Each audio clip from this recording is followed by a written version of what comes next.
In this video, we're going to talk about Carl Jung's Psychoid Archetype, and that's where the world and mind become one. So I found this concept very interesting, and I've dug around a little bit and I've connected it to some of the other ideas like the Unus Mundus, and in the end you'll see it relates to individuation and some of these other ideas. So I thought it was interesting, and we would get through some of these concepts together. So the first thing is I'll open it up. What is the Psychoid Archetype? So here's a quote from the book I've been reading by Roger Brooke, Jung and Phenomenology. Open quote. In contrast to psychoanalysis, therefore, for Jung, the psyche is not in each of us. We are in the psyche, close quote. So that's a good opener for trying to understand the psychoid archetype, and because that lays down the framework simply of how we are to look at it. What viewpoint are we looking at this idea, right? And so here's another quote, open quote. Therefore, when Jung says we live not in a material world, but a psychic world, he is not saying that the psyche is an encapsulated world unto itself, but that the world is in which we live is psychological, close quote. So I thought it was important to put them at the beginning, because often when we talk about Jungian ideas, the archetypes, getting in touch with yourself, it can all seem very much like we're just talking about something encapsulated in our minds that has nothing to do with the outside world. But as those quotes suggest, that Jung sees things as we are not, the psyche is not in our head, but we are in the psyche. So that alludes to this relationship between mind and the world or matter, right? And so this is where the psychoid archetype comes into play. So I'll read this quote, another quote here, open quote. Jung's use of the term psychoid is an attempt to found psychological life within the materiality of the body in a way that is not reductionistic, but that sees the body's natural vitality as fundamentally, however rudimentarily, psychological, close quote. So there we can see that the psychoid idea is the idea of the psychological life grounded in the materiality of the body. It's like a spectrum, right? And so he's trying not to be reductionistic by just saying that any psychophysiological process points to a materialism. He's trying to instead see it as a spectrum of which the psyche encapsulates everything, that even the body is a part of the psyche in some way, right? Okay, and I'm going to read this other quote, open quote. Jaffe says that the term psychoid is intended to name the ordering principle that underlies the structural unity between humanity and world, close quote.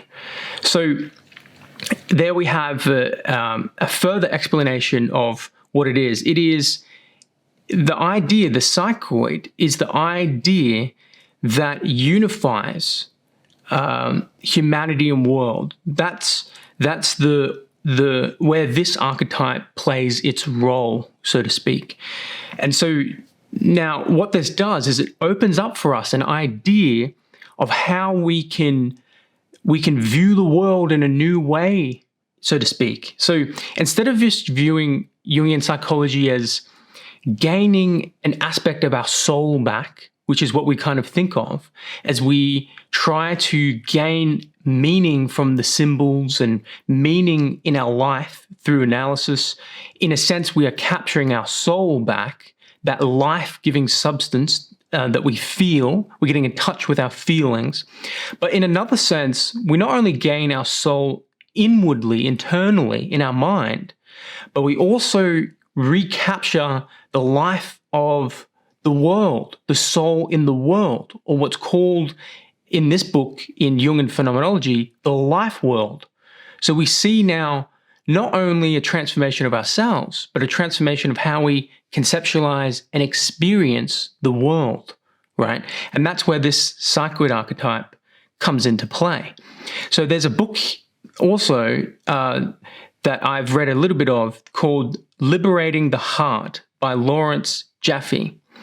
And so in this, they quote Jung, who basically talks about that. So I'll read some of it, but I won't put it on screen. So it says here that Jung said, the psyche, which we have a tendency to take for a subjective fact, is really a fact that extends outside of us, outside time, outside space, like children's dreams, which are a summary of what will be in their lives, will be their life's problem, right? So he's saying there that that lines up with what he says in those famous interviews on camera, right? Is he says the psyche is not bound by space and time in some aspect, right? So he says you can see around corners, you can do this stuff, and so it's kind of these outlandish type of statements in a sense, but it makes sense in the concept of the psychoid archetype,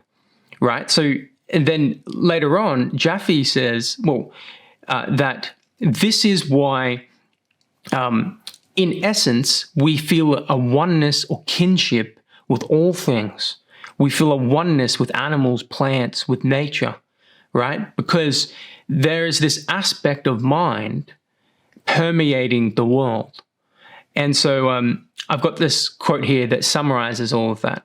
Open quote, Jung's analysis of the psychological body deepens into an appreciation of the psychological materiality of the world itself, close quote. So in many parts of Jung's writings, we see this idea of consciousness in different parts of the body. When he mentions things such as different, ancient cultures believed that they felt that their consciousness was in their heart, right? So in the Bible, you see often language used where they describe their experience as through their heart, right? It is through the heart that we understand this or that, right? And in our modern realm, we see things very much through our mind. We see it through our head. So consciousness is associated with the head in our culture. But in these other cultures, it was associated with different parts of the body. In some cultures, it's associated with the belly, the fire in the belly, revealed to me such and such, right? And so there's different understandings of consciousness in the body. And now this is going further and saying the grounding of that, if we take it to its full implication, is that there is a psychological materiality in the world itself, right? Because we're going deeper down in. Okay, so now we're going to move on to talking about psyche and world are one, right? And I've got this great quote here, open quote, since, and this is Jung speaking here, since psyche and matter are contained in one and the same world, and moreover are in continuous contact with one another, and ultimately rest on irrepresentable transcendental factors, it is not only possible, but fairly probable, even that psyche and matter are two different aspects of one and the same thing, close quote. So you see there, he's hypothesizing that it's probable that this is the very ground of what is going on, that psyche and world, or mind and matter, are ultimately at the ground of things, at the base of things, are somehow the same thing, two different sides of the same thing, right? I've got another quote here, open quote, and this is Jung speaking. The deeper layers of the psyche lose their individual uniqueness as they retreat further and further into darkness, lower down, that is to say, as they approach the autonomous functional systems, they become increasingly collective until they are universalized and extinguished in the body's materiality, i.e. in chemical substances. The body's carbon is simply carbon. Hence, at bottom, the psyche is simply world. In this sense, I hold Carl Jung to be absolutely right when he says that in the symbol, the world itself is speaking, close quote. So there we can see the idea that psyche is simply world. So somehow, when it says carbon is simply carbon, at some level, the materiality, that materiality is simply material, but that material is somehow an aspect of the psyche, right? And so there, when we look at that, we might be confused because he said the body's carbon is simply carbon. So we might think he's talking about what we commonly understand of in our materialistic understandings, right? We might think it's that. But when you look at other aspects of Jung's writing, we realize he's not really in support of reductionistic materiality, right? And so that's why the key sentence there is, hence, at bottom, the psyche is simply world. So he's saying that when we look at carbon, the body's carbon is simply carbon, but somehow that carbon is a part of this whole process of psyche, right? And so, and even more than that, it goes on to say the world itself is speaking through what we know in Jungian psychology as symbols, right? These archetypal symbols. So that is the world speaking. And so I've got this here just to show, actually, I'll just say on that point, I actually had, just to share something of my own experience, is I had a dream a while ago, years ago, that there was a big, vast ocean and it was nighttime and it was kind of a stormy ocean, and I plunged all the way down to the depths of the bottom of the ocean, right? And at the very bottom, there was this hut, and I went inside the hut, and all it was a bunch of mechanical systems of these pulleys that operated these wooden array of cutouts. So it's this system, this mechanical system, laid at the bottom of the ocean. Now, I don't fully understand that meaning, but we could see this, that, at bottom of the collective unconscious, there is some type of mechanical system. Now, I'm not saying that that is the case, and I'm not saying that means it is materialistic. I'm posing it in contrast to the above quotes that I've just read out, that there is some aspect of materiality that is a part of psyche, all right? And this all goes into the psychoid archetype, and this is where the psychoid archetype plays its role, because the psychoid is the realm also where the archetypes in general are not perceived in the psychic realm. So you can't introspect and understand them. It is where the point of which the archetype is, in a sense, quasi-physical, because it is cannot be perceived psychically, right? And that's the psychoid realm, kind of, so to speak. So I've got this quote here. It's quite long, but it's basically goes through how Jung is not a reductionistic materialist, right? So open quote. In my view, the psychophysical relation is a problem in itself, which perhaps will be solved someday. In the meantime, however, the psychologist need not be held up by this difficulty, but can regard the psyche as a relatively closed system. In that case, we must certainly break with what seems to me the untenable psychophysical hypothesis. since its epiphenomenalist point of view is simply a legacy from the old-fashioned scientific materialism. Close quote. I'll just leave it at that. It goes on to talk about the epiphenomenon and how that's not tenable in Jung's estimation, right? But basically, you've got it there. He doesn't like reducing the psychological phenomena to the psychophysical hypotheses, even though in some areas it seems he does do that because he's in conversation and using the language of psychoanalysis, because he grows out of that tradition, right? But he kind of goes off and creates his own understandings of things, but he's still got some of that lingering language that goes back into this psychophysical ideas, right? So in other words, psychophysical means that you are reducing the phenomena that we experience in our psyche down to the physiological or the material processes, right? And therefore we only perceive the mind as some epiphenomenal thing, right? And so he goes on and gives an example that we see it as, we see that the ground of all reading is a mere epiphenomenon, dependent though it may be on the functioning of the brain.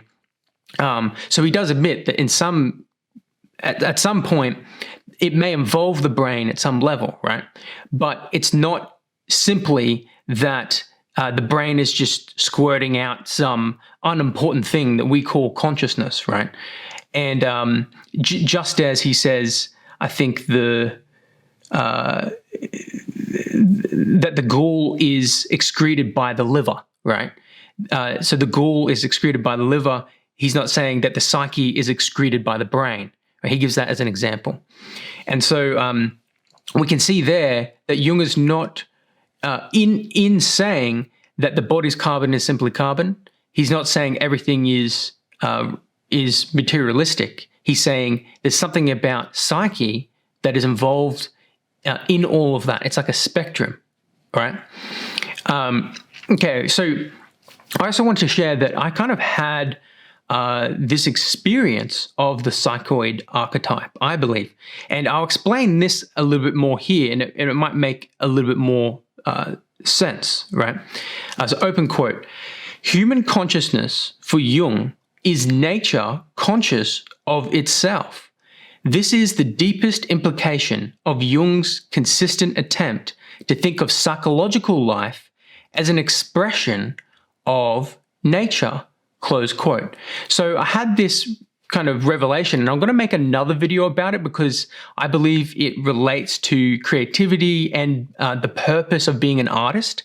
So I really want to create another video detailing my insights into this. It's like an extension of this understanding, right? So I'm not going to share all that here, but I just wanted to say I did go out into nature and I had this experience of oneness with nature, and it kind of revealed to me this idea of these artistic insights. But that experience is exactly what that experience of oneness with the world is when the psychoid archetype is in operation, right? So sometimes this psychoid, the nature of psychoid has to do with what I said before, where the archetypes are in the realm of the non-psychic, so beyond the psychic comprehension, right? And that's the realm it's playing in, because it's bridging the unification between the psyche and the world, or mind and matter, if you will. But as far as our psychological experience of its effect, right? I believe I experienced something like that. And Jung puts it here in this quote. So open quote, the psychoid archetype has a tendency to behave as though it were not localized in one person, but were active in the whole environment.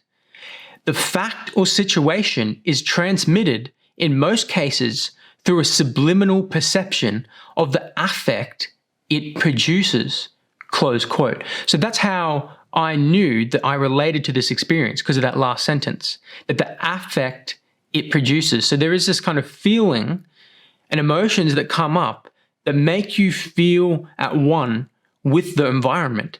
And it seems too that when you're around other people in this experience, the psychoid archetypal experience, you seem to feel like you're blending together in a sense. Your revelations are understood openly or something like that. It's hard to explain. I might go into that in my next video on the purpose of a creative artist, those ideas that I got, kind of personal revelations, if you will. So let's move on now.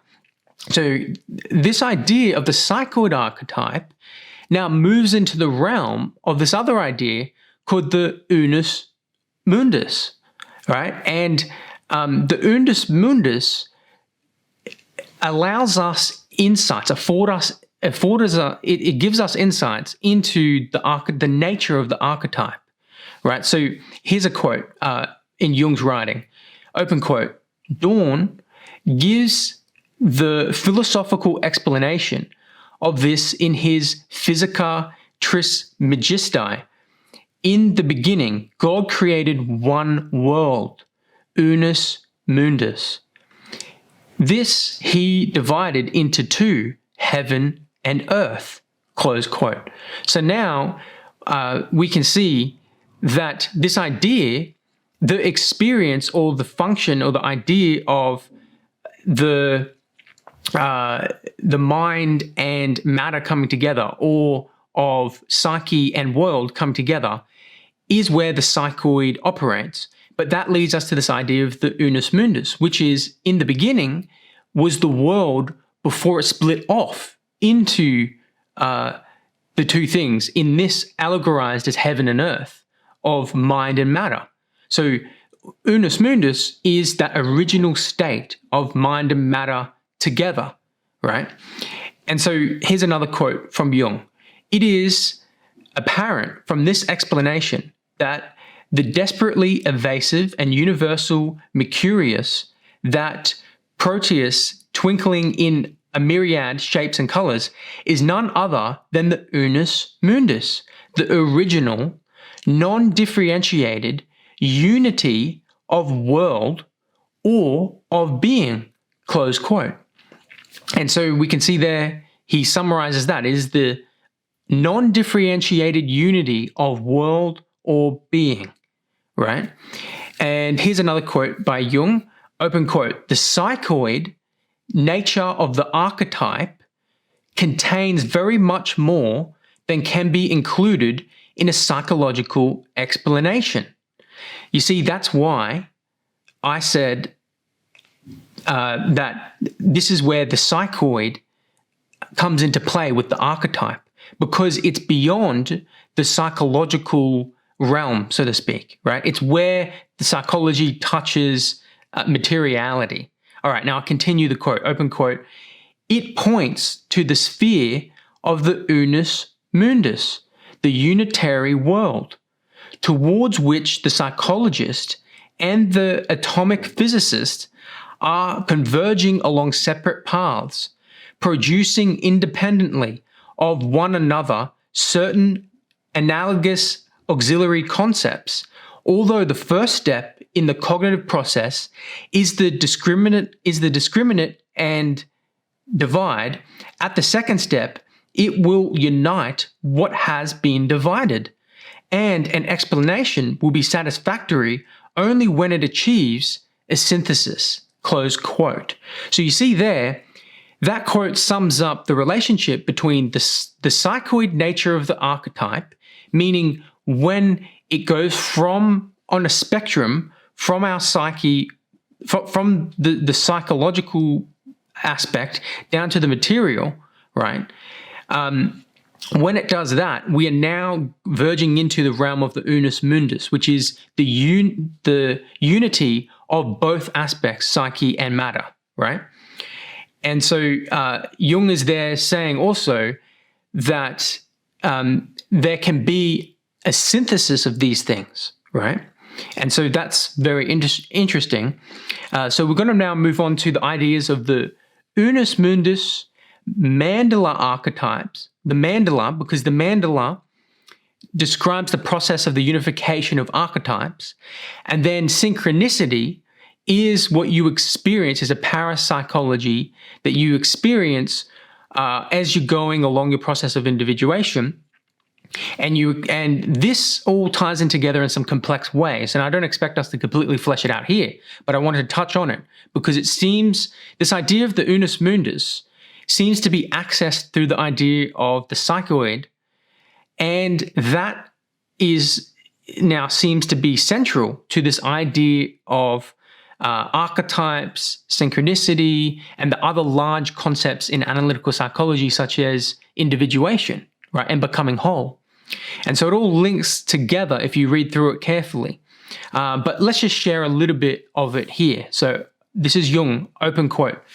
The mandala symbolizes, by its central point, the ultimate unity of all archetypes, as well as the multiplicity of the phenomenal world, and is therefore the empirical equivalent of the metaphysical concept of a Unus Mundus, close quote. So there we see when you do these mandalas unconsciously and you produce them, they convey all these archetypes which blend in together. So it's a unity of the archetypes because aspects of each archetype are similar to other aspects of an archetype, which is what Jung explains.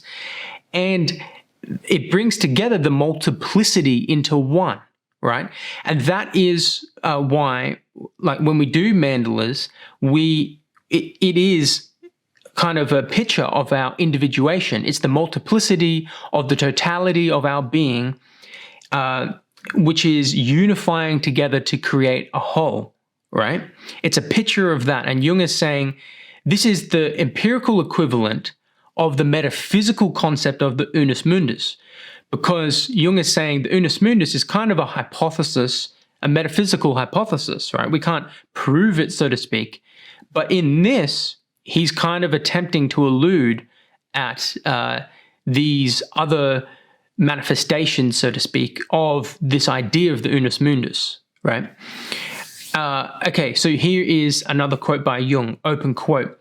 If Mandala symbolism is the psychological equivalent of the Unus Mundus, then synchronicity is its parapsychological equivalent.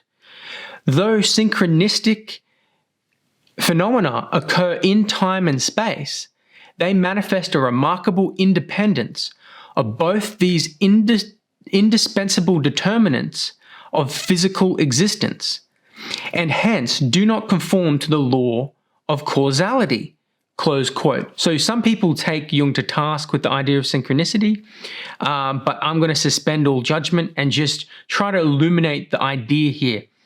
It fits into the idea of the psychoid realm, where we're bridging from the psyche to matter, and the Unus Mundus, which is the unity of the psyche and the world, right? Because synchronicity is where there's an acausal, so they're not connected, but somehow we have this feeling of coincidence. So we have this meaningful coincidence of psyche or mind, and somehow that lines up with the physical reality, right?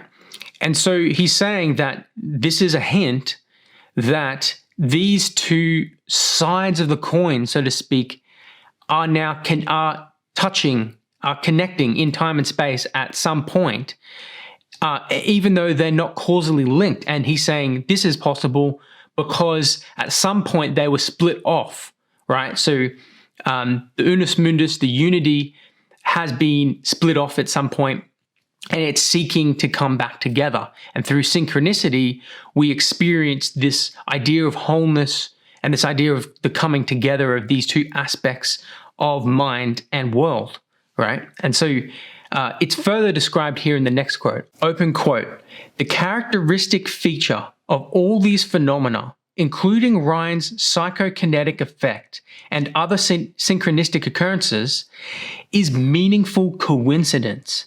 And as such, I have defined the synchronistic principle. This principle suggests that there is an interconnection or unity of causally unrelated events, and thus postulates a unitary aspect of being which can very well be described as the Unus Mundus, close quote. So there you go. That summarizes what I was trying to say there. So I find it kind of very fascinating. And then what I find even more mind-blowing is it links this Unus Mundus idea to individuation, right, of becoming yourself, right, and kind of integrating into the full potentiality. So now we see it as not just an individuation of just our own individual selves in a sense, but now that process is conveyed in a grand scale with the totality of being. And so let's go into that a little bit. So here's another quote from Jung, open quote. "It is significant for the whole of alchemy that in Dawn's view, a mental union was not the culminating point, but merely the first stage of the procedure. The second stage is reached when the mental union, that is, the union of spirit and soul, is conjoined with the body. But a consummation of the mysterium coni unctionis can be expected only when the unity of the spirit, soul, and body is made one with the original Unus Mundus," close quote. So we can see there these three stages. And if you missed it, I'll try to explain it a little bit better here, right? So the first kind of operation is mental, right? It's where the soul and spirit are united, right? And later on, he gives an example of how that can be akin to the idea of your thinking and feeling are united, right? And that results in almost a very powerful transformation, right? And you can imagine your thinking and feeling are aligned. That is powerful. I believe I've had dreams, a series of dreams that outline that process. However, I might share that in other videos, right? Now that seems to be the first stage. The second stage is now the union of that mental union with the body. So it's one thing to get, insight, right? Some type of revelation that we get with Jungian psychology and introspection and reflection, and through this process of the unification of the opposites through various problems that we pose throughout life. But it's another thing to then get that wisdom and actually apply it and live it in our lives. That is the second stage, where we are implementing the revelation, so to speak, into our actual life, into reality, into the body, so to speak. We're living it out. Right? That's the second stage. Now, the third stage is we've done all that, but now we not only do that, but now we also are made one with the Unus Mundus, that original primordial state of the unity of all things, of mind, matter, of the psyche, of the world, right? Okay, so let's move on to this next quote to flesh this out. Open quote. "The second stage of the conjunction, the reuniting of the unio mentalis with the body, is particularly important, as only from here can the complete conjunction be attained, union with the Unus Mundus. The reuniting of the spiritual position with the body obviously means that the insights gained should be made real.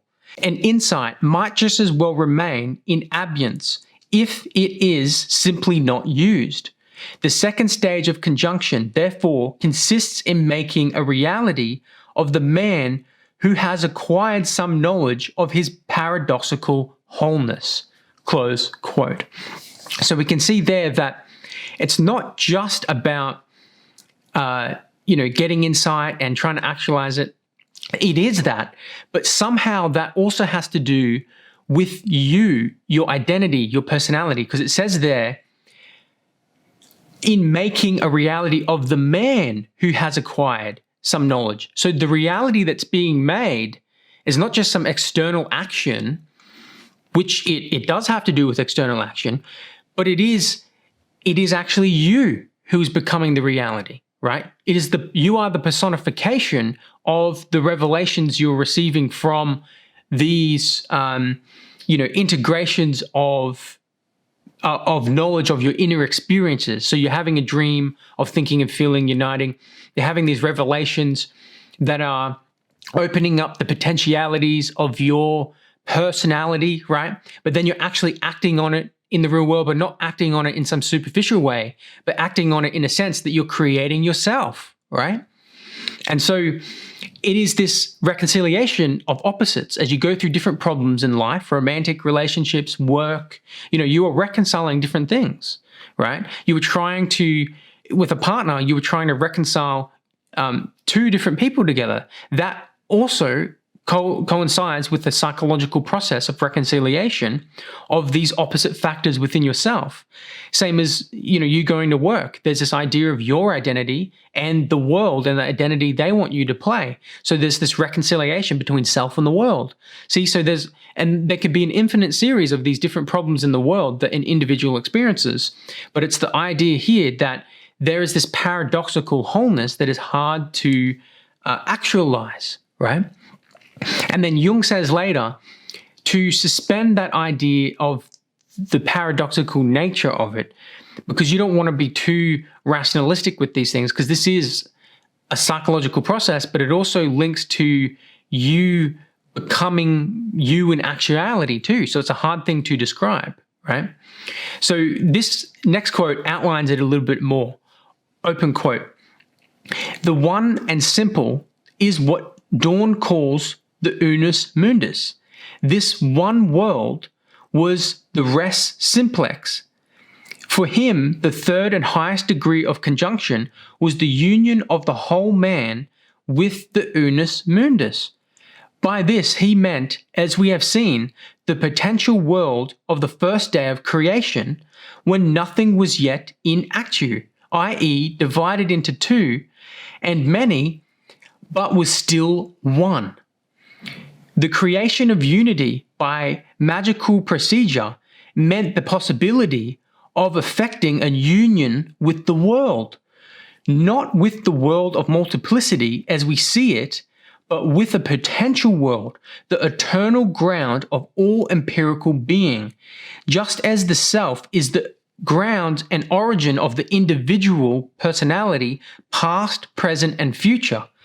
On the basis of a self known by meditation and produced by alchemical means, Dawn hoped and expected to be united with the Unus Mundus." Close quote. So there you can see this unification of the ideas of the Unus Mundus and individuation. It's the third step in this alchemical process that Jung outlines, right? And although he's holding the idea of the Unus Mundus as a metaphysical hypothesis, he also emphasizes the idea of and the importance of this to our psychology. So he's saying, although these alchemical ideas, shouldn't be taken too literally, on the other hand, he's also saying this is a real experience. This is something you actually go through. So those ideas conflict a little bit, but I think it is quite interesting here that in the final, what we perceive to be the individuated person, the final stage is uniting with the Unus Mundus, which is also translated as God. So this alchemist, Dawn, sees himself as the final step is to be united with God, the very unity of all things from the beginning. But we kind of live in this world now, which where the unity has been split into a multiplicity, right? So this kind of goes back to the idea that I wanted to talk about in the beginning, right? Is this idea of the psychoid giving us access to the idea of the life world. So it's not just us kind of recapturing soul and meaning within ourselves. It's also seeing meaning outside of ourselves, right, in the world. And I think that's what this is all getting at in a sense, right? And so now it comes down to the idea of like, is this a reality? Is the Unus Mundus real, right? And, I don't know. I'm not making claims that I know what the basis of reality really is. Jung obviously says that a lot of this psychological literature, religious literature, and psychological experiences that people have, which some of those experiences I believe I've had, such as dreams and, just experiences going here and there, seem to line up with this process, especially psychologically, right? But is it actually a fundamental reality beyond our psychology? And in some places, Jung says, well, this is a hypothesis. But in other places, he says, like, with the synchronicity, that's a parapsychological example of this Unus Mundus. Or the mandala he sees as an empirical example of the integration of the archetypes in someone's individual life, which is an example of the ultimate Unus Mundus idea and concept of the unification of all things. So, he's playing with these ideas, but then he goes on to talk about this, and it's kind of, what are the theories of the universe, the fundamental reality of things. And so this kind of explains it a little bit. Open quote, "Such a view indeed seems to us mystical, if we misuse this word in its pejorative modern sense. It is not, however, a question of thoughtlessly used words, but of a view which can be translated from medieval language into modern concepts. Undoubtedly, the idea of the Unus Mundus is founded on the assumption that the multiplicity of the empirical world rests on an underlying unity, and that not two or more fundamentally different worlds exist side by side or are mingled with one another. Rather, everything divided and differed belongs to one and the same world, which is not the world of sense, but a postulate whose probability is vouched for by the fact that until now no one has been able to discover a world in which the known laws of nature are invalid. That even the psychic world, which is so extraordinarily different from the physical world, does not have its roots outside the one cosmos, is evident from the undeniable fact that causal connections exist between the psyche and the body, which point to their underlying unitary nature," close quote.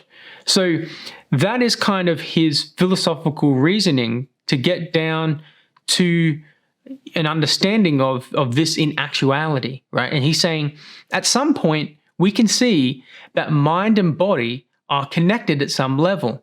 So, and we don't completely understand it, but that is evidence, in effect, that there is a connection and a unity of both the psychic aspect and the material aspect. There is some type of unity there, right? And as we've seen earlier, though, Jung rejects the notion of a materialistic, reductionistic explanation, right? Which is what, in our modern world, we basically promote.